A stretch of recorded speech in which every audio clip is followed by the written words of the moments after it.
Hey, welcome to the Aerpod, a podcast about aviation careers. My name's Mitchell.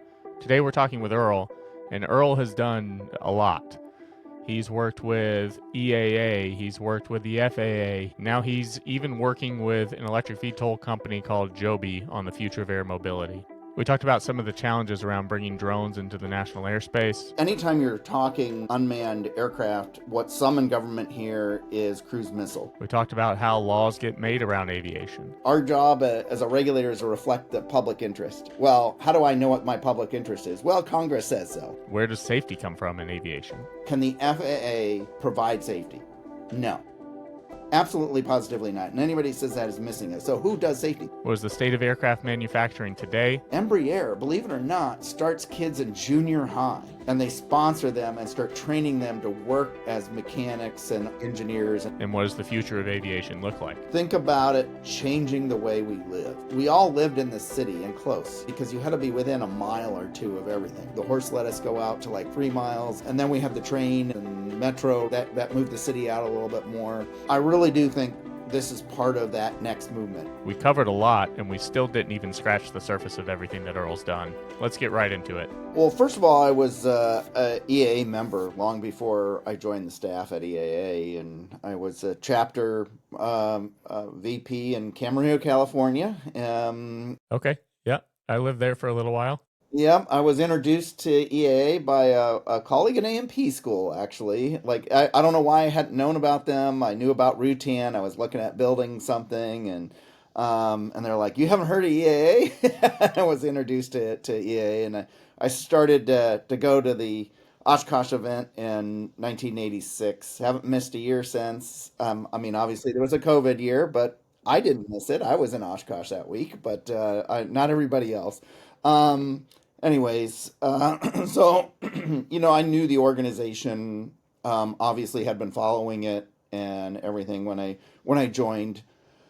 And when I first joined, I was doing a little bit of engineering and learning government relations. And when I say a little bit of engineering, I inherited the Autogas STC project. So got to work with Harry Zeisloff, who led that effort with Paul Poporesny originally, and figuring out how to certify aircraft to run on autogas. And it was fun to pick that up and continue that field work that still continues on today of, how do we run everything unleaded, and just all the development and new technologies got me involved in ASTM standards, and that led to other things when we got into light sport aircraft and now Part 23 and others, but it really started with fuels. And then, when I first started there, it was learning the safety programs. Back then, it was technical counselors. We actually looked at safety data, working with the FAA.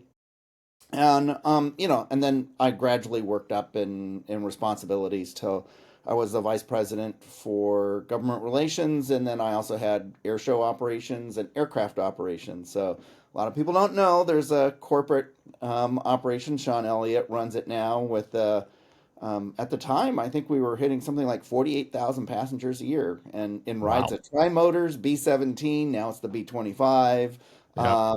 all kinds of various vintage aircraft. That was a lot of fun, and it was fun to have that. But, again, that's corporate rides, and, you have to meet all the FAA regulations for that and oversee that. And then, of course, putting together the air show and leading that team. And I think I've had the privilege of meeting and welcoming every Secretary of Transportation since 1990 to EAA, which has really been neat. It's fun to introduce new people to the event. Yeah. Let's touch on the work with the government. So, as people would probably imagine, advocacy groups like EAA, AOPA, they work with the FAA a lot, but you also have to deal with other governmental entities. You mentioned the Autogas project, and something that I think comes up a lot is how there's certain airports in California that are trying to mandate unleaded fuel at airports when there's not really a certified viable option yet. So what is that relationship like, and how do you kind of navigate those waters with government? Yeah, it varies, right? It depends on the issue and the association you're dealing with. We're talking about EAA, had the really the privilege to know both Tom and Paul Poperesny, and to work with them and get that mentorship from Paul. One of the things that people may not realize, and he was always really proud of, is at the very first EAA meeting, FAA was invited. So it goes all the way back to having a local inspector there and working with them. And that was really important. And he ingrained that in me and the others. And, when you're working advocacy, it's really important to bring the regulator, whoever that may be, whether that's FAA, FCC, the local airport commission, whatever it may be. It is about those relationships, and it is about working together as a community. They have their jobs of who they're representing, and we have to acknowledge that and work with them. So, that's the environment I grew up in, and I know EA continues is that collaborative approach, to advocacy, and ultimately, that has really paid huge dividends when we look at ultimately MOSAIC here this year. And a lot of people don't realize, if you go back and you read Paul's writings, and even in the 60s, he was talking about just what we're seeing today in today's MOSAIC and how to get there. And we've had, we've done a whole lot of things: primary category, the original light sport category, rec pilot. All of these things were steps in building and showing that we could responsibly operate aircraft safely with a lot less regulation. And that was all because we worked together with the regulator. So, there was a member of the Ultralight Council at EAA that wrote a little book, about working with the airport, because again, you will remember they were trying to prevent all the ultralights from flying everywhere. Oh, they're a problem, and a lot of pilots didn't want them around, and they're unsafe, and all this kind of stuff. And he coined a term in his book that I think is really good. It's the hardening of the attitudes. Mm. And how to avoid the hardening of the attitudes, the arteries, so to speak, to keep the blood flowing. And I think that's important when you're working with um, any authority whatsoever. I don't care what the subject is to prevent that hardening of the attitudes and keep those open channels, so we can help guide things in a better direction. Yeah, and I think there's a lot of value there too, because from a pilot's perspective, I think it can often feel like the FAA and the government is just this iron fist over, um, my freedoms and my rights as a pilot to fly, and we kind of see it diminishing the participation in general aviation as well when the regulations get so extreme that you almost can't even participate, or it gets too expensive to be able to afford to fly anymore. So I think organizations like EAA, like AOPA, are just so important in kind of pulling back the curtain on that and saying, the FAA is not the bad guy here.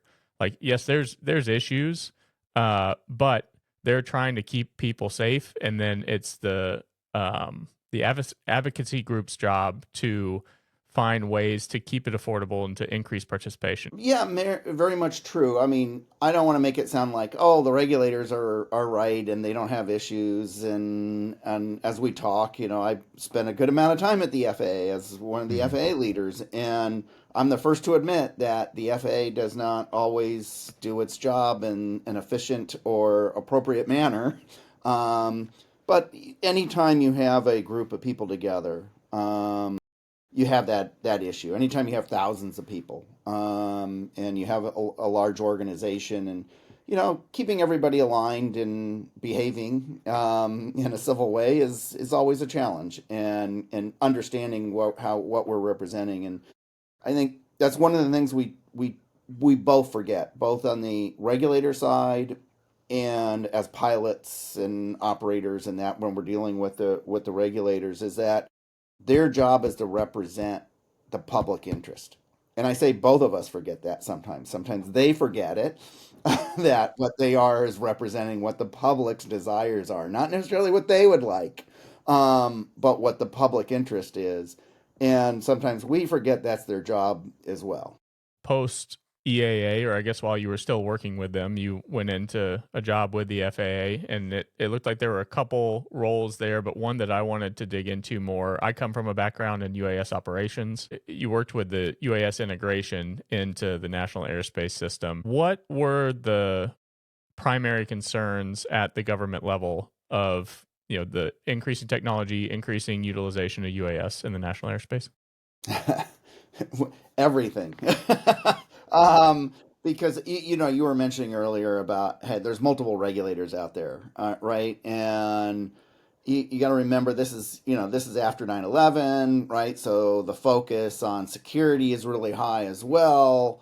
Anytime you're talking unmanned aircraft, what some in government here is cruise missile. So you gotta have that in the back of your mind as well. Not, and that's not prominent, but I mean that's always tugging at on the side of, okay, how do we balance that with everything else that is going on?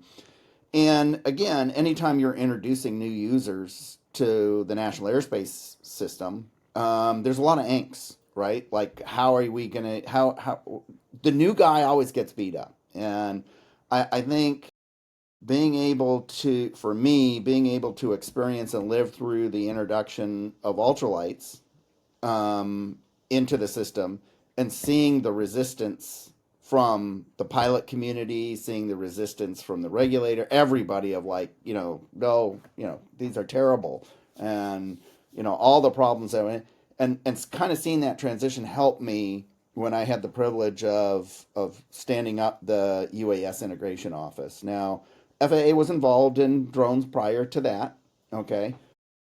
But it was an opportunity that I had to stand up a new office at the very time that the US government as a whole decided we have to find a way to integrate this new technology. So having that support of the secretary, the administrator, the president, everybody saying, we got to go do this, right? And, so that was that representing the public interest. And now, okay, well, we're going to introduce it. So how are we going to do this, and starting to frame it out and step by step? Well, what operations are we already doing? What issues are there, and how do we address those issues? How do we educate people? And it was really an incredible opportunity. I really enjoyed that because there was so much support and focus on that. 2 weeks after it was myself and retired General Hoot Gibson, who was I was appointed to stand up this office. He was appointed as an advisor to the administrator, and the secretary declared 2 weeks after that appointment that this is in September. By December, by Christmas, we had to register. We had to create a registration system and register every drone in the United States, right? Yeah. Yeah, And very reasonable timeline. yeah, and we had to decide we had to do everything that was involved, and very unreasonable when you think government, but that was so fun in one way. It was incredible amount of work by so many different people, but to sit at the table, so to speak, around a group of regulators, and when everybody's behind it, like, we know we have to do this, right? So legal was, as we called them, drones. It's the drone zone on the website. Debates about that. Well, they're not drones. What's a drone? That's not an official term. The law says they're unmanned aircraft. I'm like, and to have common sense at the table and just go, the public is not going to call them that, right? Like, they're just thinking they've already named it. They're called drones. Get over it. That's what we're going to call them. And to tell the registration team, I don't care what ICAO says. I don't need a receipt, and I don't need to verify the ownership, and like all these things. It's very hard to break it, but it was really a great opportunity to sit there when you have this desire of, we have to figure out a way to get these folks in. So first, let's understand who's out there and what's operating. Get them registered. Then, hey, let's finish up. There was lots of work before I got there, and I just got lucky enough to help close it out. Was, what are the basic rules, right? Just to be safe. just some basic rules. But it was great having those conversations in that environment when instead of just oh, here's the next regulation, you have you have everybody aligned and say, we want to do this of, okay, well, that's where the 400 feet came from. Like just talking reasonably of saying, somebody flying in their backyard is not really a problem for us. So like, lots of discussions about who owns the airspace, all that kind of stuff. And it's like, no, we're not relinquishing anything. We still have authority there.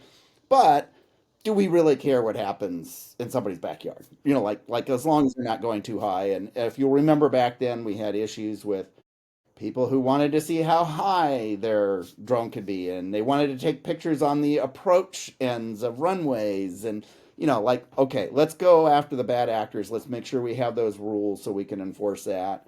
But also find a way for average people to use them both recreationally and professionally. Were there any surprises in that process? Always. Because I imagine when they say, register every drone that's in the U.S., I don't know if anyone had a grasp on how large that number really was because the barrier to entry is so low. Exactly. Tons of surprises every day. Every day was a new surprise. But as you can imagine, we had to we had what's called an aviation rulemaking committee because we had to gather input from the community on what are we going to register, and what are the being the requirements, and all that. So to do all these things in accelerated manner and write everything and get it out, but also think about basically what is it when it gets down to it. Registration means we have to have a computer database, right? We have to assign people, and we got to register them and assign them a number. Pretty straightforward, right? Have you ever tried to get a government contract for a new computer program? Okay. Now, so what do we got? Well, we already have this contract over here. We can attach this one to this one. So it isn't a matter of shopping. It's literally, well, what do I have available to me in the time and let's use it. And a lot of extra White House interest because about 12 months prior, there was something called this healthcare.com that came out. And Yep. it was a total disaster from a computer standpoint. So there was a lot of anxious folks, and this is now, drones, this is high tech now, and all like these are all the IT people and Silicon Valley's all interested. Don't blow the web page, right? Like it's gotta work. Again, some incredible leadership at the FAA and teams of people putting things together. But I can tell you, we were having conference calls on, Christmas Eve and Christmas morning, and like, is the server still up? And how many have we registered? And how many bugs? Well, don't shut it down to fix the bugs, and counting like, oh, we registered 20,000 today. And those are the kind of numbers that rolling in, and being able to see that happen, and getting the communication out and everything around that was really pretty incredible. It showed, you were talking about, beginning of philosophy and advocacy groups and all that, how in general the American public wants to comply and is willing to comply if it is if you can see why, and it's not a real burden, right, to participate, right? Like, okay, we get it, as long as it's not some ridiculous requirement, and being able to go into a web page and punch in a little bit of information, and register made it much simpler. But we Yeah. had things like, what age do we cut it off? Because we can't have 8-year-olds registering. When we were talking about it, is because you can't have their name and information publicly available, right? The registry is open for people, so all those kind of subjects. So surprises every day on how do we implement. Where did the numbers come from? I can understand some of the regulations like beyond visual line of sight makes total sense. If you can't see the aircraft, you can't avoid obstacles. A thing I always got hung up on, and not to belittle the work that was done, but it seemed like the weight limits were almost arbitrary. It's like, okay, we go from 0.55 to 55, and it seems like numbers that were kind of pulled out of thin air. What was the process with deciding that? So on the bottom end, not arbitrary at all. On the top end, I don't know because Congress said so. That's why. Oh, Okay, so okay. Kind of like and they're there's like, oh, 1,500 hours for ATP now. Okay. yeah, right. That was the law, the top end. Now, I'm sure it came from somebody, and I'm sure you could find somebody interview one of the staff or somebody who put all that together. I don't have that story for you. I mean, Hmm. I really wasn't worried about that at the time. It was like, well, Congress said, okay, Yeah. so there's my top end. I'm like, I don't need any other. Remember, I was talking about our job as a regulator is to reflect the public interest. Well, how do I know what my public interest is? Well, Congress says so, right? Like they told me. Okay, got it. All right. Now on the light end. So what are we going to do? That was not arbitrary at all. It was really basic physics on what happens. And again, we can debate all of this, but it was the worst of the worst of the worst. Okay, if I'm going, what's the speed these things operate at? What's the worst location? Yes, getting the medical examiners and all that. Like, where's it going to hit you like that could cause a fatal? Okay, okay, it's going to hit you in the heart, in the chest, right in the heart. Like at this speed. So it's the speed, it's the weight, it was all that. It worked out nice because we could use the two sticks of butter kind of kind of Yeah. a thing. People understood. I mean, we had to come up with an analogy, and I'm trying to I didn't come up with that analogy. Another smart person at the agency is like, oh, is that basically two sticks of butter? Great. Consumer can understand that, right? But the actual number came out of the aviation rulemaking committee. Now, sitting there with industry folks around and actually, like, well, here's the physics of it, and here's the medical evidence, and here's what it. There were plenty who wanted it to be higher than that in that committee because it was sort of, do we go for a weight that will, we're 99.999% sure nobody will ever have a serious injury, or do we go with a weight where, yeah, there's a possibility, but it's unlikely. Could we have gone a little higher? Sure. So that was really kind of the debate. Now, at the time, we were just talking about registration, right? So it's like, well, let's just pick a number where you're nobody. We're completely safe. Nobody's going to have a There's no real possibility. I'm sure there's always some possibility, but no real reasonable possibility that somebody can have a serious injury or a fatality because of this. And that's where that bottom number it lined up nicely, but that's where it came from. And even the small ones can do damage. I mean, we saw, I think it was a Mini 2 or an Mavic Air that punctured the wing on the water bomber in LA just a couple of years ago. I mean, it straight through. It's just sheet metal, and that thing's probably going 120 miles an hour. Well, It that's part of doesn't it. take much. Yeah, well, at that time when we were looking at registration, it was really about hitting people because again, and this is registration where you weren't getting into all the other factors that you could have. And you now notice now regulations have come out to set new categories of weights and getting into things like, well, how much metal do you have in there? And it's like what you're saying. I mean, then we started looking at mid-air collisions, but it's like we remind everybody they're aircraft. Okay, we do not test to see whether a Cessna 172 can slam in to a 737. I'm like we don't do that. The expectation we create rules so they two aircraft don't meet. Um, and that was a concept that was really hard for a lot of people too. Of like, no, I don't need to test.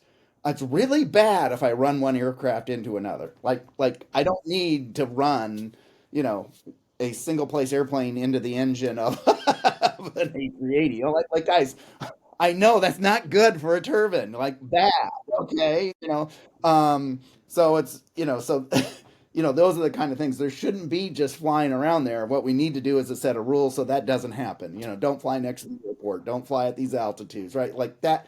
That was the focus on everything. That's a great point that I didn't really consider because I think sometimes in the drone world, they're kind of seen as this middle ground between a tool or a toy, however you want to see it, and an aircraft.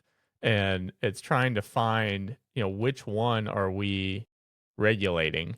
And I saw it with operators too. Like there's a lot of operators in the industry that I was in that just use it as a tool and they take it up and they fly it. And if they crash and it breaks, they pull out the next tool and fly that one. And then there were ones that went on the other end of the spectrum where like a crash is a big deal.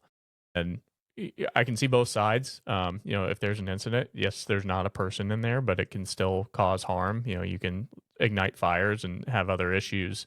But how did you guys, as it started to go from the 333 exemption into 107, now going into 108? How do you think that's viewed from a safety standpoint by the FAA or other organizations? When you say from a safety standpoint, performance or what? You mentioned that initially it was just for the registration, the numbers and the regulations that were set in place, and now I think with Part 107 going into Part 108, it's starting to be viewed as like, how do these aircraft interact with our airspace system? What is the risk level, and how do we mitigate the risk? So first of all, remember I said the job of the regulator is to reflect the public interest. Mm. And I also said in this conversation, well, how do I know? Well, one of the ways I know what the public interest is by what Congress says so. One of the things Congress did, and this is like, I have to follow the law, folks, when I'm a regulator, is they declared them aircraft. Like they defined, and I think a lot of people forget that.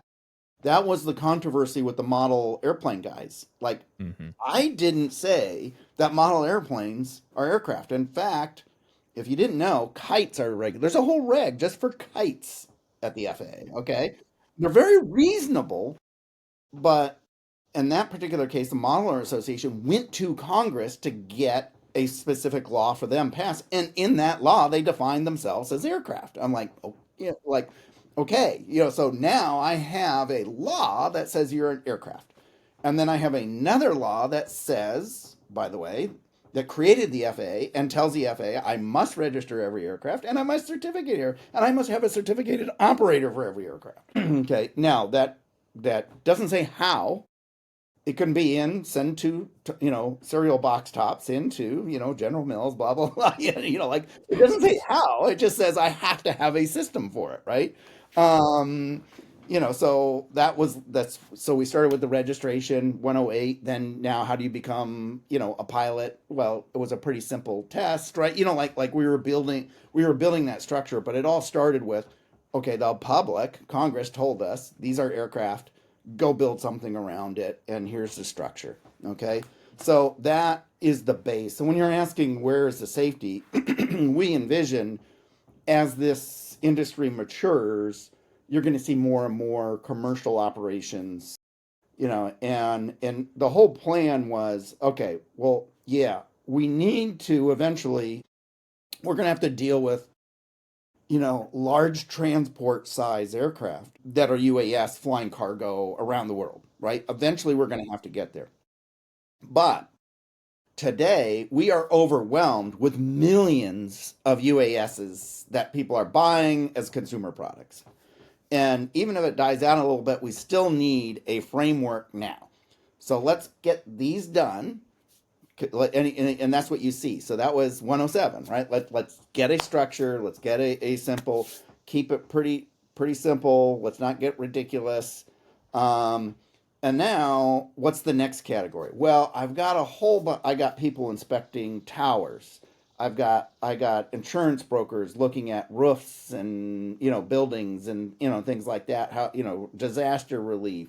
I got farmers that want to look at their crops, not necessarily spray. I mean, like a lot of it is just I want to look at my crops, and I can use different wavelengths of cameras to tell me, whether I have bugs or the water level, and like there's all these things that are tools.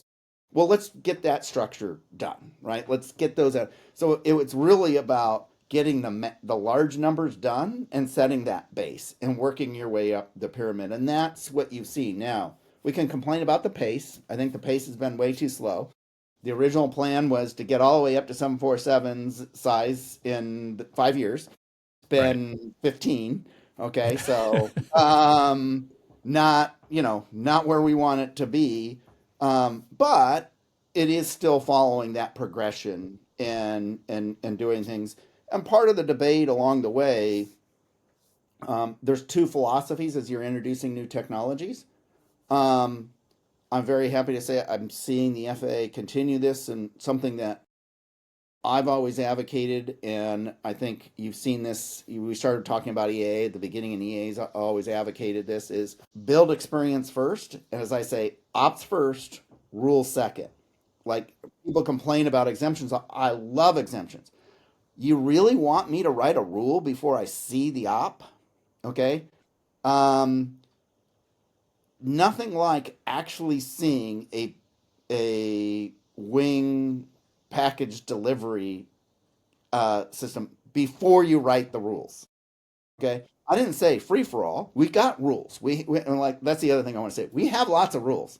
Okay, use the existing framework, get them out there, and then we'll specialize it for that operation. And that's what we're starting to see with 108. Again, which it should have been 10 years ago, but yeah, now we're marching forward. And we see that with home builds. First we want to see the operations. We want to see people build them. We want to see them safely fly them. We build it. They're 20, almost 20% of the fleet now, right? And now Right. it's like, okay, I think they proved that. What people don't realize is that's what got us light sport. That's what got us MOSAIC. Is it's we showed first the behavior and the ability to manage safety in this particular area, and then we could have the regulatory structure that reflects that specifically. You talked about the speed of regulation, and I think most people think regulation moves at a snail's pace no matter what industry you're in. But when you look at aviation in particular and then compare it to the UAS side, the technology advanced so rapidly with UAS compared to traditional. I mean, you look at general aviation, aircraft have been basically the same for 80 years, 70 years. Okay, we got glass cockpits in the 90s, early 2000s. Aside from that, it's a 182 in 2025 is the same as a 182 from 1965. It's the same aircraft.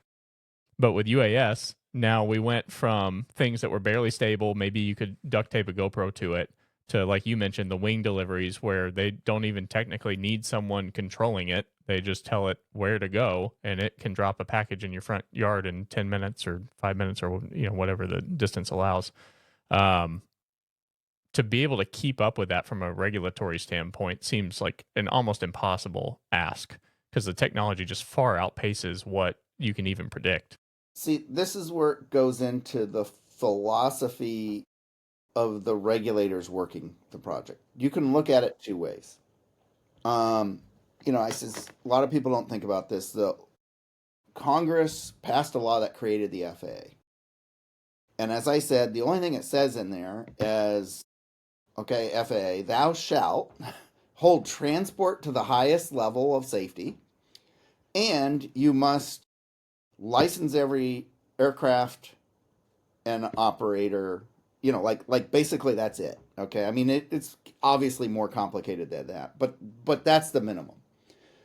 And the people who did this work in the 40s, the 50s, the 60s were a hell of a lot smarter than they give them credit to.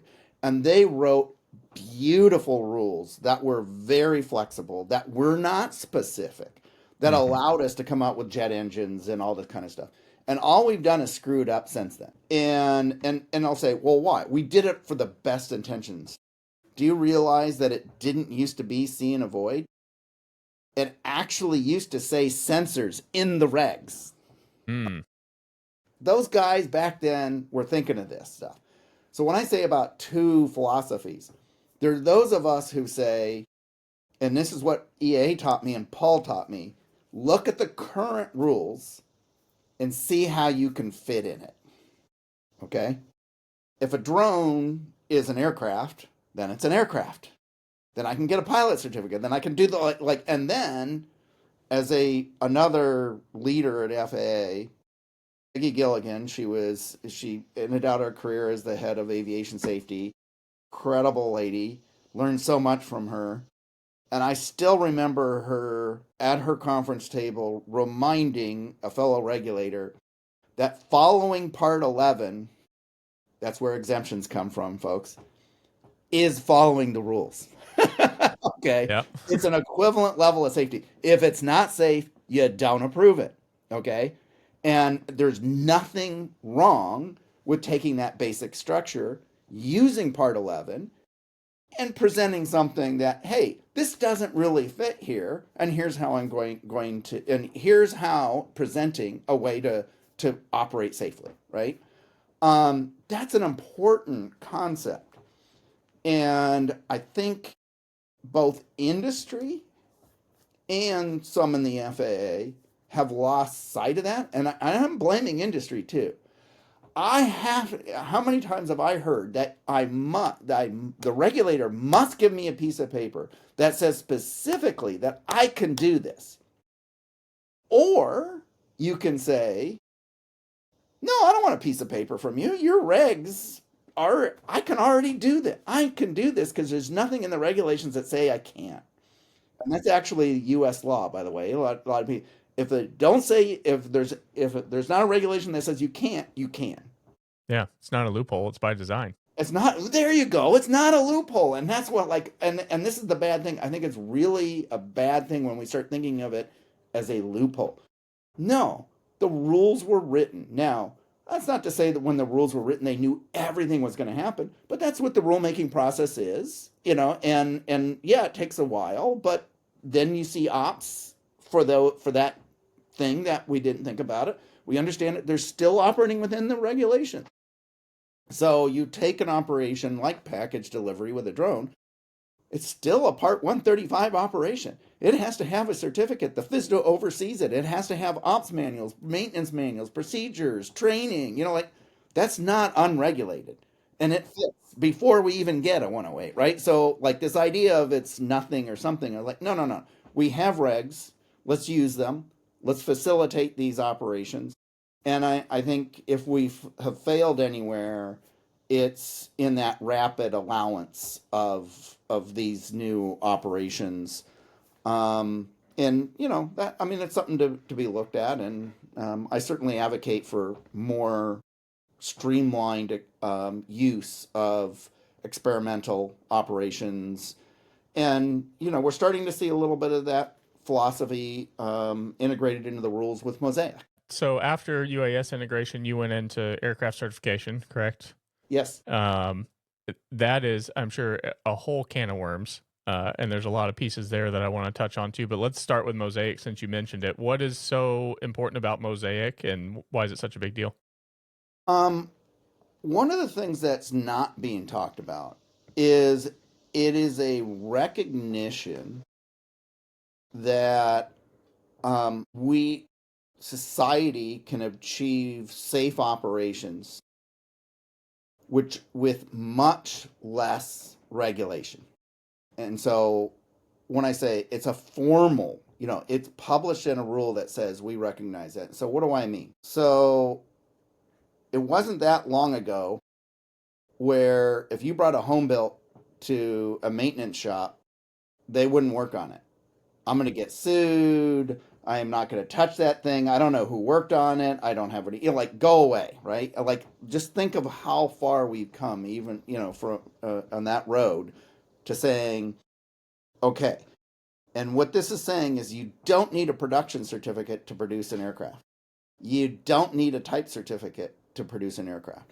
That the standard, and by the way, the standard from an aircraft cert standpoint is not lower. In fact, it's actually higher in some of these ASTM standards than it is in the actual regulation. Like wing strength, it's actually a higher wing strength requirement, and things like that. Well, and why? Because one, a little extra margin. People fly them overweight. We know that. Hot days, too big guys. Like it's just reflecting reality. It wasn't just because it's a higher standard. But what it recognizes is that the operators, the manufacturers, and all that can't, take it seriously and can manage this, because the responsibility in the regulation is not the FAA's. It is the operators, the manufacturers, to ensure safety. Can the FAA provide safety? No. Absolutely, positively not. And anybody says that is missing it. So who does safety? The pilot. The pilot sitting there makes safe decisions. The operator who maintains it and the decisions they make is safety. The person on the assembly line who makes the parts, they're the ones who are determining what safety is. The inspectors, like it's those people who are actually in the system and operating the system is who's ensuring safety, not a rule. I mean, a rule is nice. They're nice guidelines, and it gives us like, here's what I have to pay attention to if I want to see safe results. But it's all of us out there who are participating in the system that are creating the safety. And that's why things like SMS programs, safety management systems, and things like that have grown and become so important, and why that's actually what's resulted in these huge increases in safety that we've seen. And if you say huge increases in safety, I got to understand that back, if you look at airline safety from the 80s, as an example, I mean, home builts were as safe in the year 2010 or even 2000. They were actually had a better home builts had a better safety record than airliners did in 1980. I mean, like when that That's blows your mind. incredible. Okay, Yeah. so we look how far it's gone, and if we have any accident in transport at all, that's considered a complete failure of the entire system. And if you look at the volume of traffic, it would be like having a loss of a hull, like a 737, every other week if we were still at like a 1990 level. Okay. Yeah, I mean, it's like with the DCA crash, I got to a point, and maybe it's a little bit of complacency, but I got to a point where I didn't think we'd ever see another U.S. airliner accident Yep. in my lifetime. Right. That's how safe it had gotten.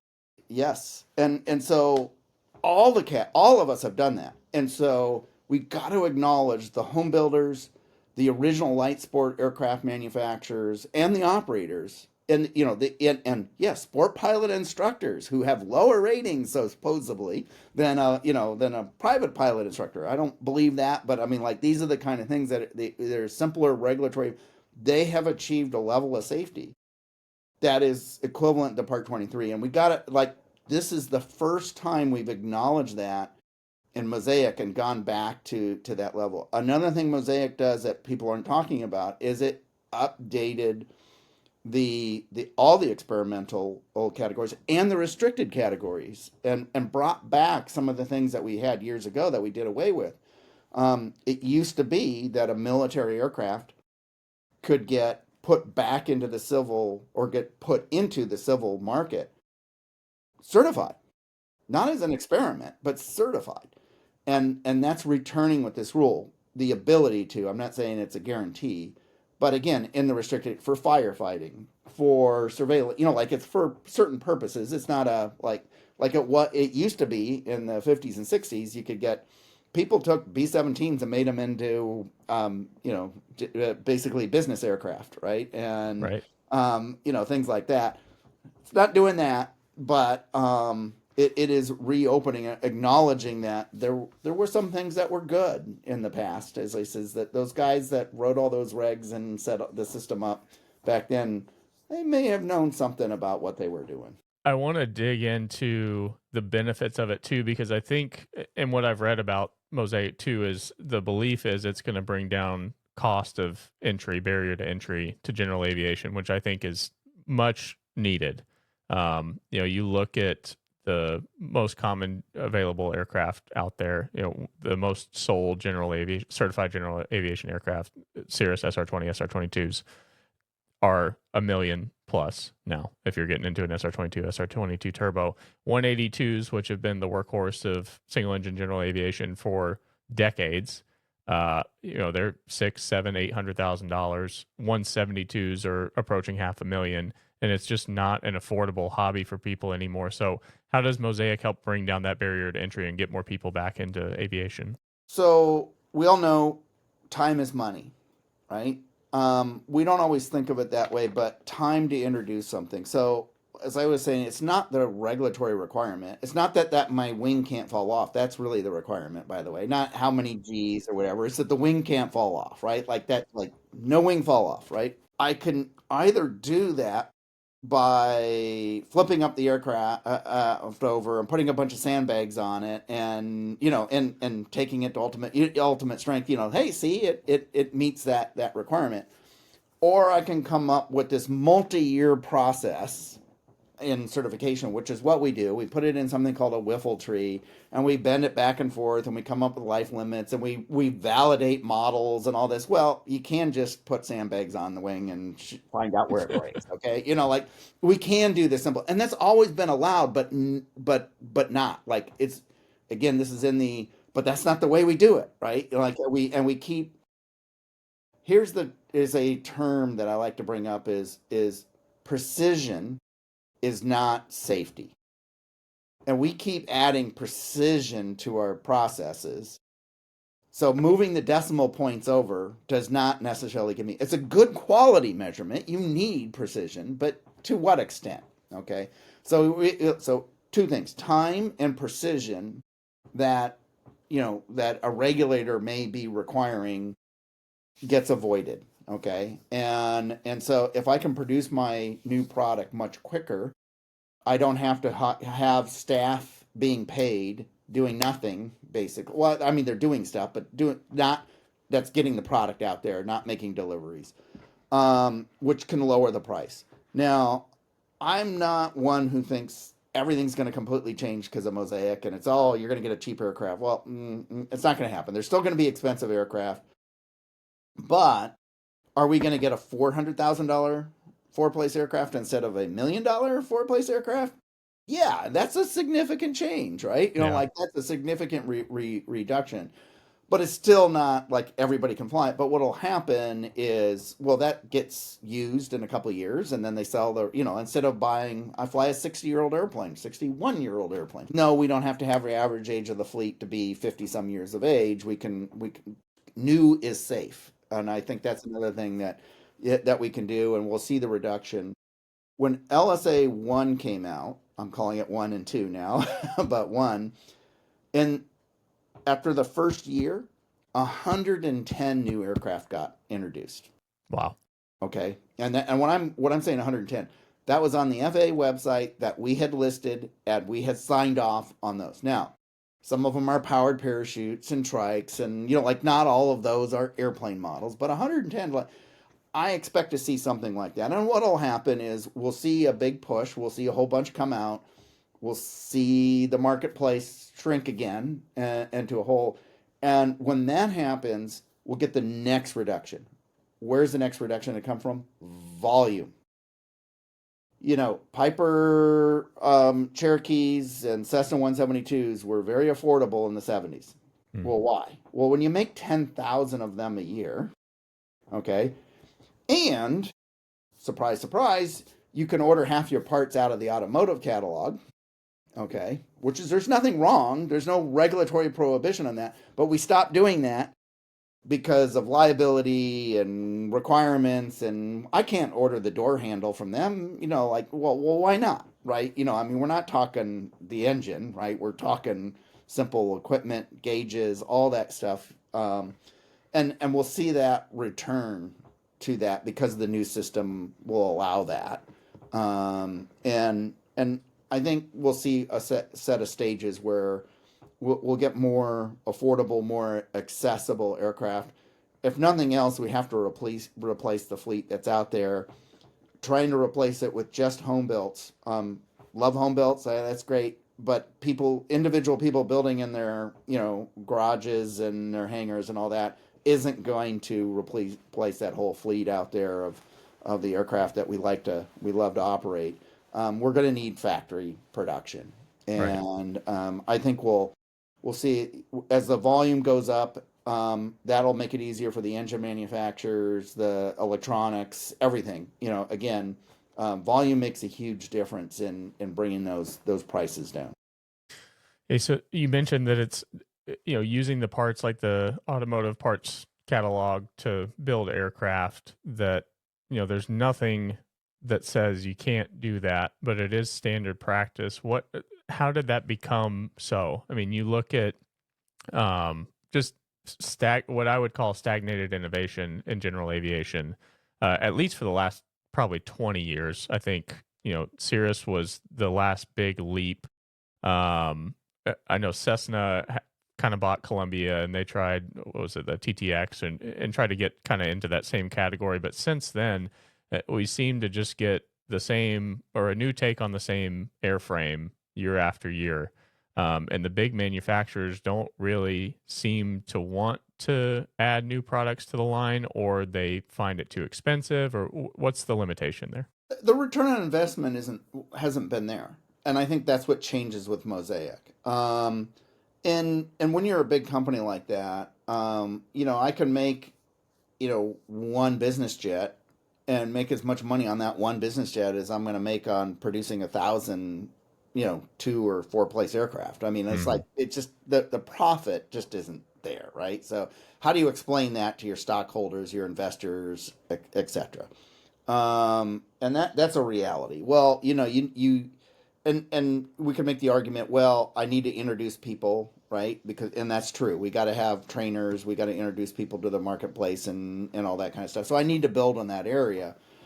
And so we do see construction in that area, but what is it going to take to really bump up the volume and make it more accessible? When you mention those various technologies, the various aircraft, I think you nailed it. Look at how much time it took to certify them, and it goes back to time and the amount of added rigor to the certification.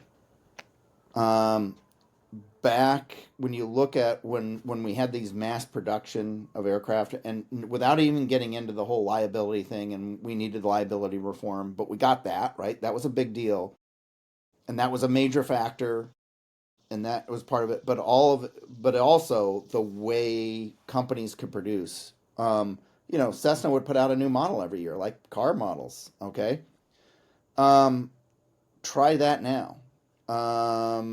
It's a huge effort to come out with a new model, when costs and engineers and time and everything that it takes. And back then, there was more reliance on the manufacturer themselves. And now that has just gone away. And there's just a lot more involvement. I'm actually, every time I hear we need more folks at FAA, I go, well, why is it that we used to do more STCs, produce more aircraft, we had more models, and we had less people? And, one of the transitions we haven't made we made in the manufacturing side and we made on the pilot side that we haven't made on the aircraft side is the use of individual designees. So when I started in aviation, you literally went to the GATO, back then, the General Aviation District Office, on an airport to take your private pilot test.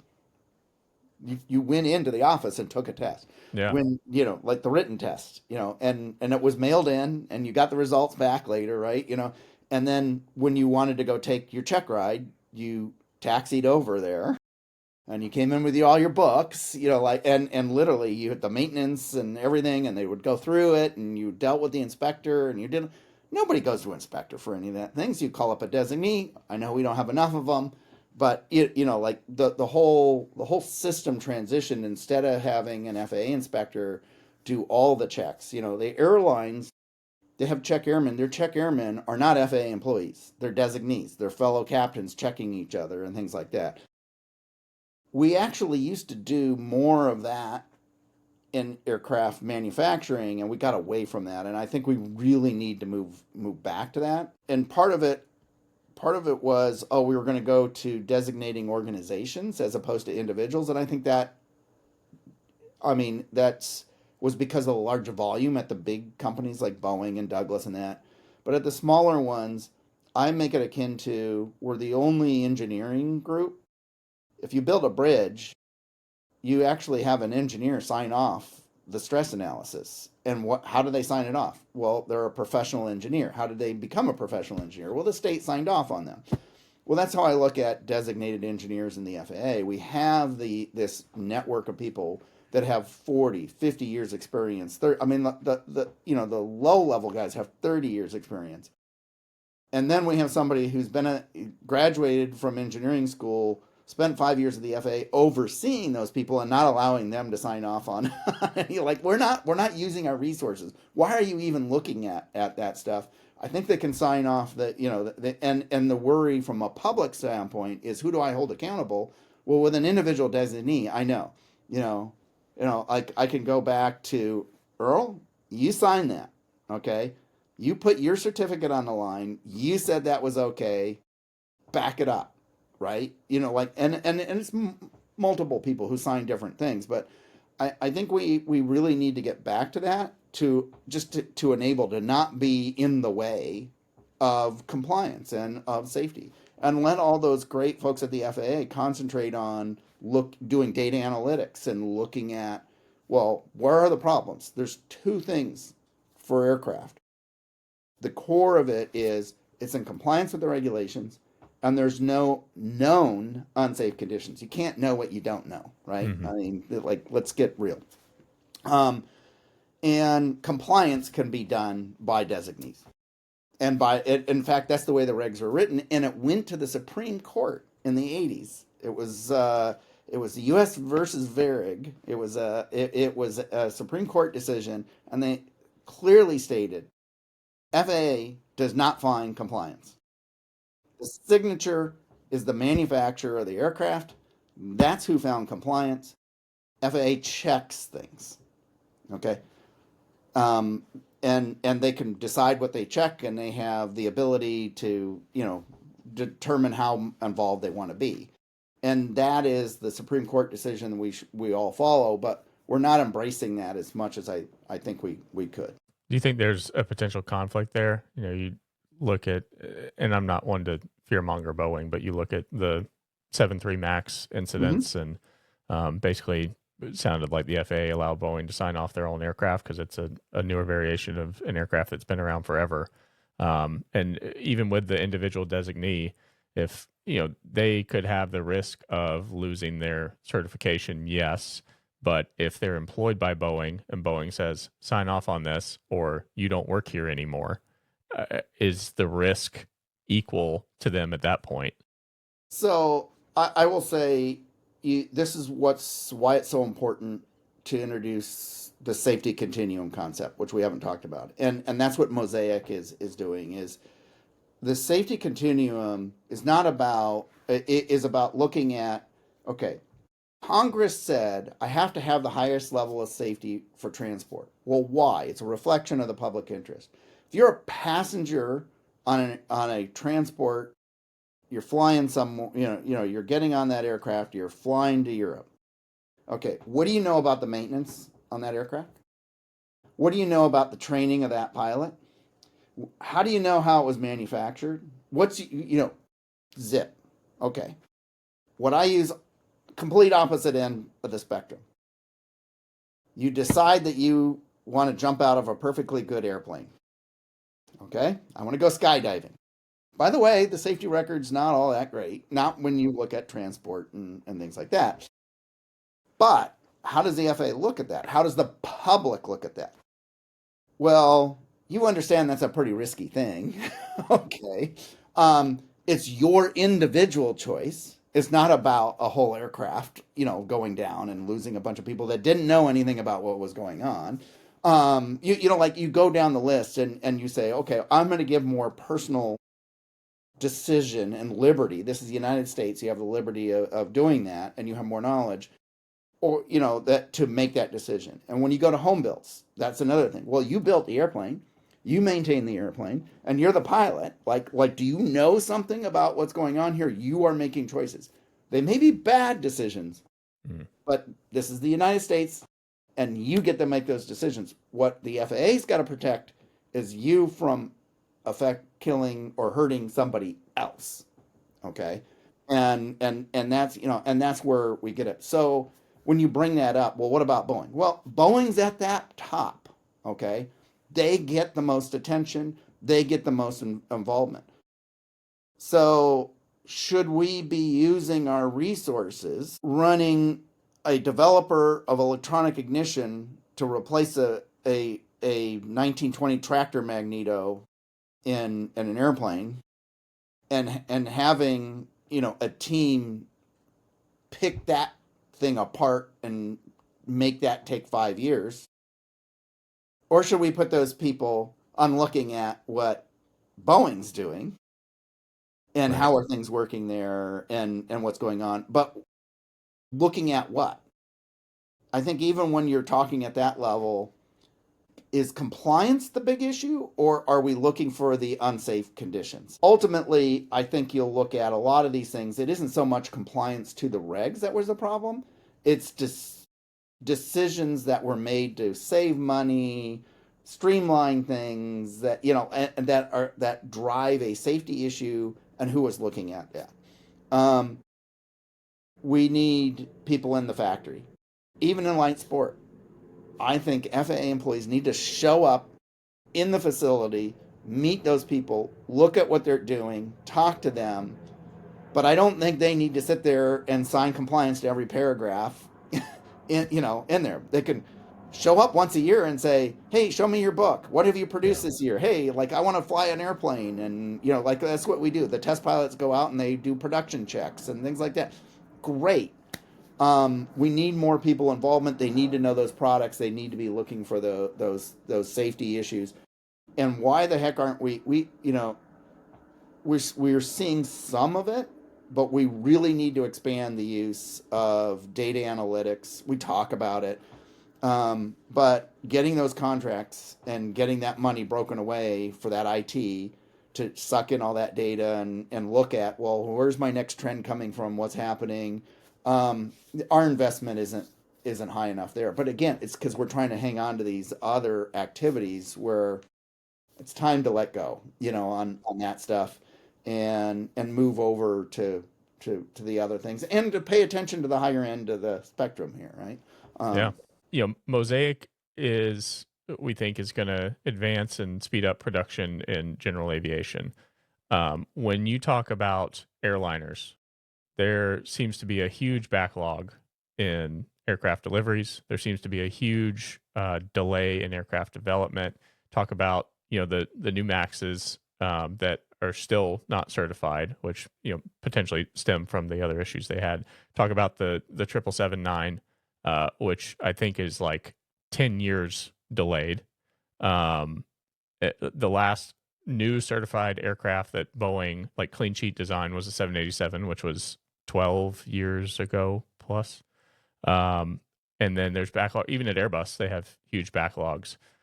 What is the mosaic for airliners, if there even is such a thing? How do we accelerate that process and get them on a better timeline so the airlines aren't stuck with 30-plus-year-old aging fleets? so it is mosaic, and people always say, well, so what's hurting aerospace across the board?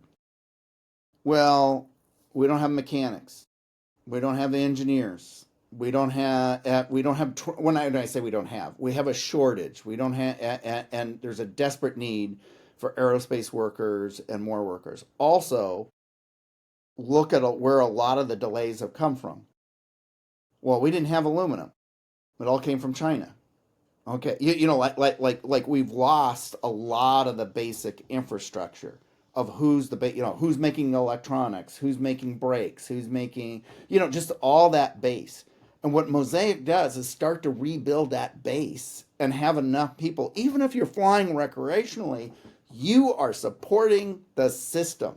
You are creating jobs. You're employing engineers and mechanics and just production control people, people who run sales and the stock room and understand how to handle aerospace parts, which is different than other parts. They have a little bit more control over it, right? Like just all these basic things, and driving the need for more aluminum and steel and chips and and wiring and everything that you need, hardware, and just all the basics.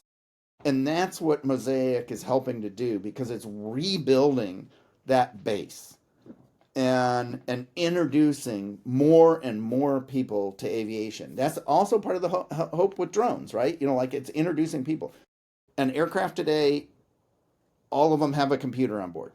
Well, what's a drone? It's a computer, right? Like and sensors, right? Well, airplanes today. Yes, we still have wings and we still have aluminum and composites and structures and all that, but we also have computers and sensors and actuators, and that's no different than a drone. And guess what? Light sport aircraft or MOSAIC aircraft now, are going to have sensors and computers, and we're moving and so we need to build that infrastructure, and that's where it's got to start. I've seen you take Embraer in Brazil. Embraer, believe it or not, starts kids in junior high, and they sponsor them and start training them to work them in as mechanics and Wow. engineers and everything. That's how far they're thinking. Yeah. Okay, in order to support that network, and we don't have that equivalent, but I think MOSAIC can help fill that role, and it's just so important to be introducing people. Everybody doesn't have to be a commercial pilot. But boy, if we can get, 20 people and one of them decides to move on and go do commercial work, great. We're just introducing people and having that knowledge and understanding of the system. That's what it's all about. So on to your current role. You are with Joby. Yes. Maybe describe what Joby is and what the goal in the future looks like for Joby. Well, I've got the privilege of kind of falling into this particular job at Joby. When I retired from federal service, I started up with a new start company, looking at automation and automating things. And it was a lot of fun. And we got acquired by Joby, thankfully. Um, I joined our Washington D.C. staff at Joby, and it's really exciting to be part of what Joby is doing now. Joby's main product that everybody sees is an electric vertical takeoff and landing aircraft, um, and that's just really neat to start with, right? Mm-hmm. But there's so many things being developed to make that happen. One of the It can be debated whether this is positive, negative. I hear it is we're a very vertically integrated company, meaning we're bringing back that made in the USA thing. Okay, we make the propellers, we make the motors, we make the batteries, we make the fuselage, we make So again, we're rebuilding that. So it's for me at my point in my career, it is just so exciting to be part of introducing something new, building it in the USA, and doing something that's not real easy, right? It is not easy to vertically take off from a ton of energy. It's difficult. You look at what it takes, even with a helicopter, right? And how many people it can carry to now do that with electric batteries, right? Yeah. And to do it quietly. And so that's one of the big things with Joby is it's super quiet. I'm so amazed every time I see one fly and basically not hear it. um, and so you look at all these technologies that are coming together, and also to make that transition, to be able to take off and transition, and fly like an airplane, and make that simple for a pilot.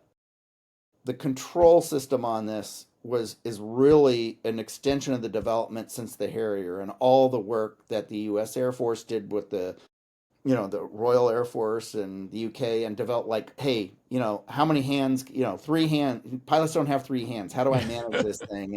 And how do we, how can we use the new technology, computers, oh my gosh, to Mm-hmm. run this thing? And so now to be involved in a company that's developing a technology with what we call simplified flight controls, which is really building out of what's on the F-35 today, and making it super simple to fly. So even though we still have a pilot, we're trying to make that more accessible to the everyday person. And I think all of those things, every one of those, there's like that's a company in itself. The simplified flight controls, the propellers, the motors, the aircraft. These are each a company in itself, and to see all of these things coming together and be introduced is just incredible. But with all those developments of those technologies, I think one of the things that Joby has too is that what they call the Joby magic is Well, there's all kinds of other uses other than just the core aircraft for that electric motor, for the batteries, for the flight control systems, and and where all that goes, we'll find out in the future, and we'll see where that happens. But it is. I think where you'll probably go next is okay. So now I've got this machine. It's got a pilot and 4 people, and it's battery powered, and you can't go very far. What are you going to go do with that thing, right? Like that's the whole like what use is that? Well, there's all kinds of things that we can do with that, and I get to do advanced projects. We demonstrated hydrogen powered version of it. We've with fuel cells, so zero emissions and all those things, but it still very much has a core mission. And think about it changing the way we live. So when think about the changes we've had in society. We all lived in the city and close. Because you had to be within a mile or two of everything, right? Mm-hmm. And then really when you walked, it was like a mile. The horse let us go out to like 3 miles. And now, and then we had the train and the trams and metro, right? That moved the city out a little bit more. I really do think this is part of that next movement because making something that is takes less maintenance, is simpler from a operational standpoint, is cheaper to operate. That's the promise with these things. In a helicopter, helicopters are great and we need them and we're going to continue to need them. It's just that if you look at how much maintenance goes into them and how many single point failures you have, and that's why you have so much maintenance to keep them safe, and we know how to do that, and that's great. But it drives up the cost of those operations and doesn't really make it accessible for you to just jump in your helicopter and commute to downtown to work, right? Right. Like or to go to the music center or a game or the airport. I mean, some people can, but it's not quite where we need it. So this is just the improvement on that to take that to the next step and open up that commuting area, right? To make things more accessible, and even with a 100-mile range, that's tremendous, right? Plus reserves and all that. Not just 100. You got to meet all your FARs, right? And you got to have all your backups. And batteries aren't always at full performance and everything that you need. So just even opening up a little bit, even if it became 30 miles, right? Just think of if you could commute that 30 miles in 15 minutes or less now, and how that changes your world and where things do. I think we're building something like that for the future, and it's not going to go boom and everybody's going to love it, and it's going to develop over time. But I do think it's moving us into that third dimension. We've started to move our cargo. We're getting package delivery, right? So let's start moving ourselves around a little bit easier, and not be the stuck just to gridlock on the ground. Are we going to get gridlock in the air? I hope eventually we do. But that's going to be a little while, right? And we'll deal with that problem when we get to it. Yeah. Yeah, I think was it you guys that just did a like JFK to Manhattan run? We did a point A to point B run. Yeah. Yeah. The JFK to Manhattan to JFK is one of our proposed runs, but no, we have not Okay. demonstrated that. We have flown in New Gotcha. York, but we have not actually demonstrated into JFK. Yeah, I wanted to use that example comparatively. I did Blade. I've done Yes, Blade between the two, and I see that as like the low hanging fruit of yes, eVTOL to replace there, for the reasons you just talked about, the maintenance costs, the single point of failure. You're going over the water and over a very densely populated yes. area, and it would certainly help to be a little bit quieter because Lord knows Manhattan could use all the sound deadening that it can get. But those kind of examples for the people that say, oh, it's only 100 miles or it's only 30 miles or whatever, those Blade helicopters are going nonstop all day, every day. And to bring down that cost, I mean, it's almost comparable to an Uber from JFK to the city already. I can only imagine what it could be with that technology. And the audience may not realize it when they're listening to this, but Joby is acquiring Blade. Okay. That That yep. announcement is out. We've acquired Blade. I don't think all the contracts are signed yet, but the announcement went out and it's been announced, and and that's for that very reason, and it's that they have that network, right? Why rebuild it? And again, we're acquiring them. We're not doing away with the helicopter, right? Hmm. So for all you guys that like, oh, you guys are never going. There's a place for everything, right?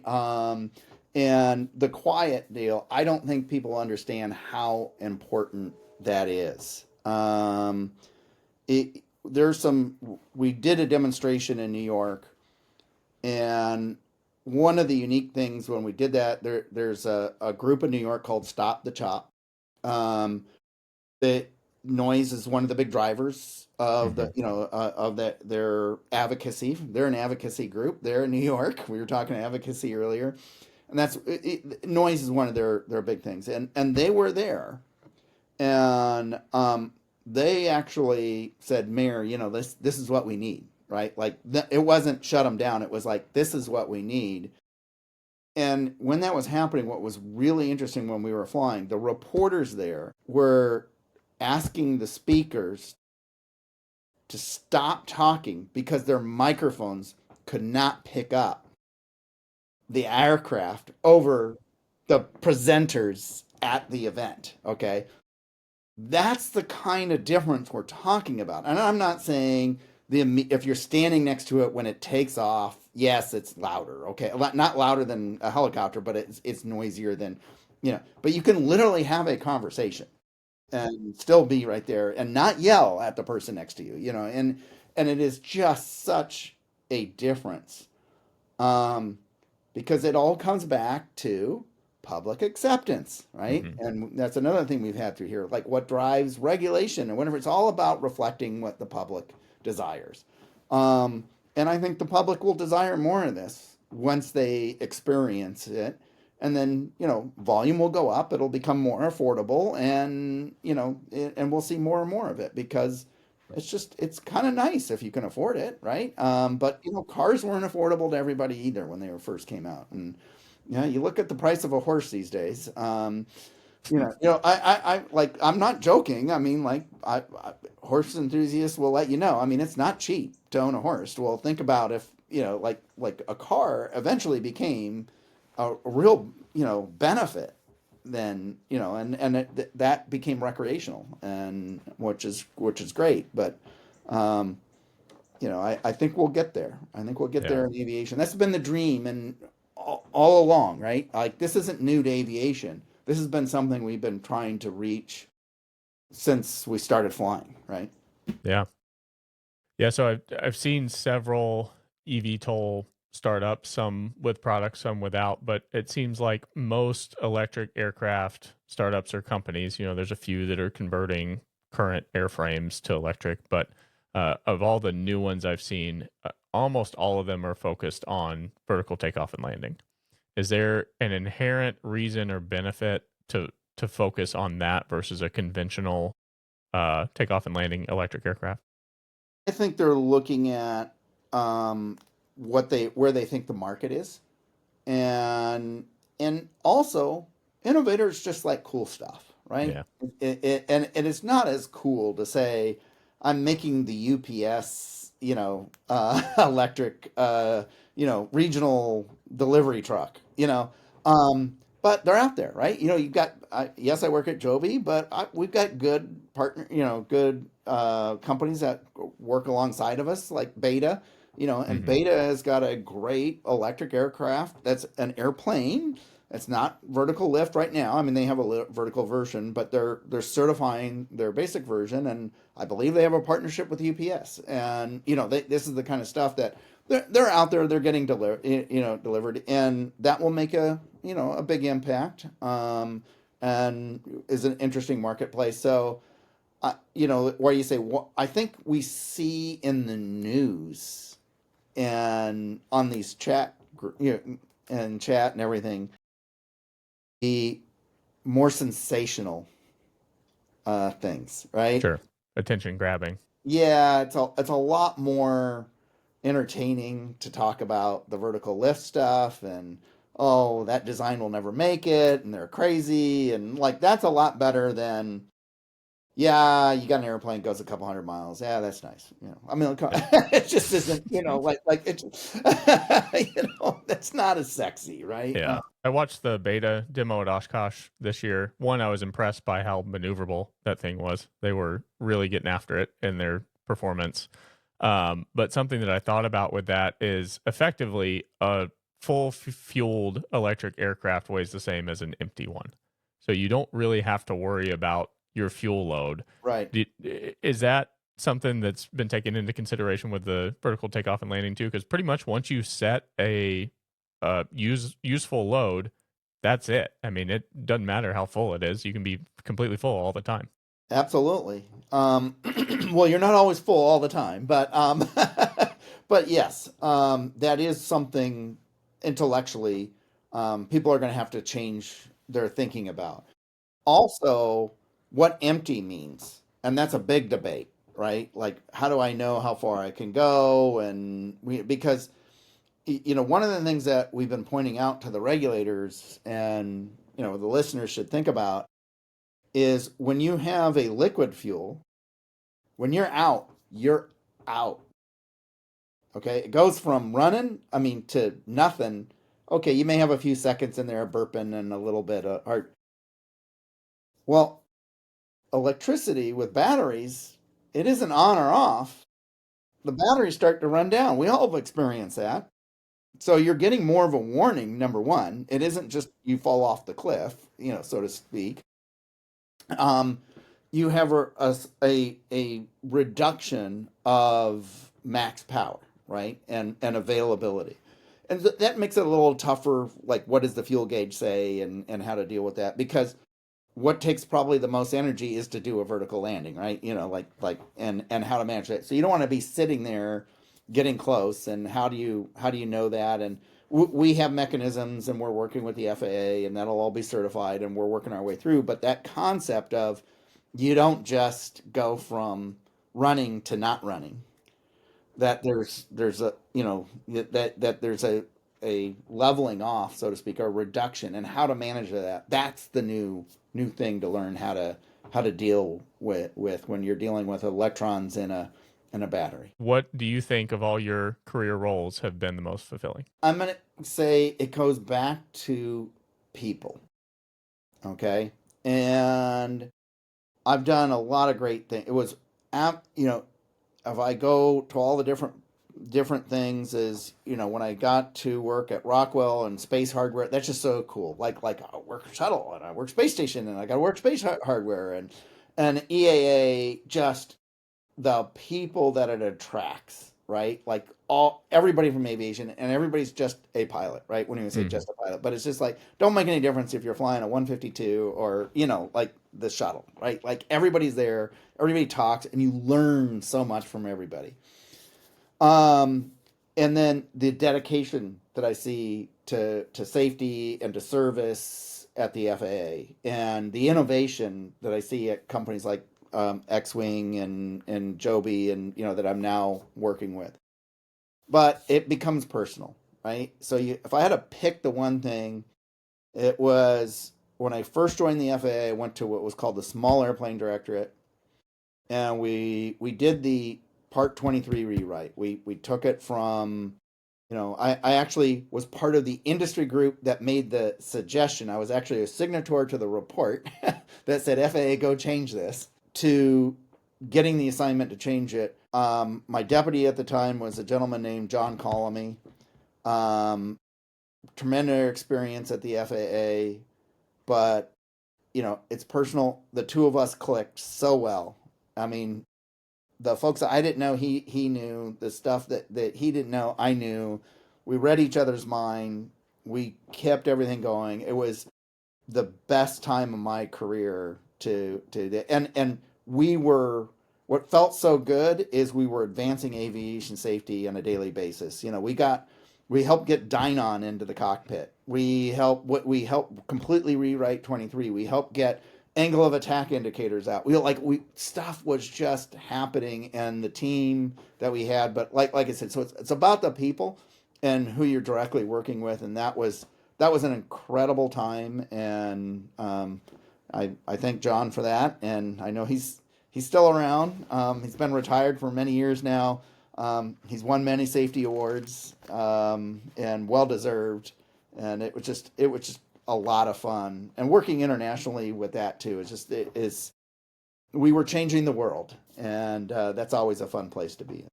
Yeah, and thank you both for that work too. I think anyone who's been around aviation long enough has lost friends in it, and to just see the safety advances over the years is incredible. I think I haven't looked at the numbers recently, but I think we're still on track for the safest year in aviation history, or one of. So, um, efforts do not go unnoticed there. You have worked on projects that no longer exist, like the shuttle. You have worked on projects that are about to no longer exist, like the space station. And you are working on projects that are probably going to exist for a long time at Joby. What do you feel is a career discipline for somebody that wants to launch into their aviation career as the most future proof? Um, so I will say there's no such thing as being future proof on a particular technology. So what I say is focus on being the innovator and continuing to learn, right? Because you're going to change what you do over and over and over again, right? Um, I was one of the last engineering classes to go through that I drafted. I did not have CAD. Okay. We got out the rulers and the big Yep. boards or drafting boards. And, we drew drawings, right? We inked things on vellum and all that kind of stuff. Well, like that's gone, right? But I didn't go into the profession going, oh, this is what I do, right? I mean, like forever. It was like, this is what I do now. And then we transition and we learn and we move on and do things. And what I've had the privilege to do is always do the new and the unusual and just keep jumping to the new thing, the new thing, the new thing, the new thing. And yeah, I mean, you may have to bounce around a little bit, but that's, you're saying, what can you do if you keep that mindset of not all of us can be on the newest, greatest things, but there's a lot of new, great things out there. Like, don't just think in a straight line. Space, EAA, antiques. But there's new things in antique aircraft, and then FAA, but there's new things in regulation. And so, it's always jumping on those new projects and embracing them. If you had to do any of it over again, would you change anything? And if so, what? Well, of course you would go, yes, there's things you would change, but I'm one of those things that the past is the past, like certainly could have done things better. Um, I will say this. If I had to if there was one thing, it's try to enjoy the moment a little bit more. And for me, I was always driven to I got to get this done. Not so much enjoying what was happening, but but it was the next milestone, the next date, and step back a little bit and enjoy it. Try to enjoy it a little bit more. Don't stress out too much. We need people to be dedicated, but try not to stress out too much. Hey, thanks for listening. If you found this interesting or know somebody that's interested in an aviation career, share it with them. You can find the Aerpod on Apple, Spotify, and YouTube. Can't wait to see you right back here on the Aerpod.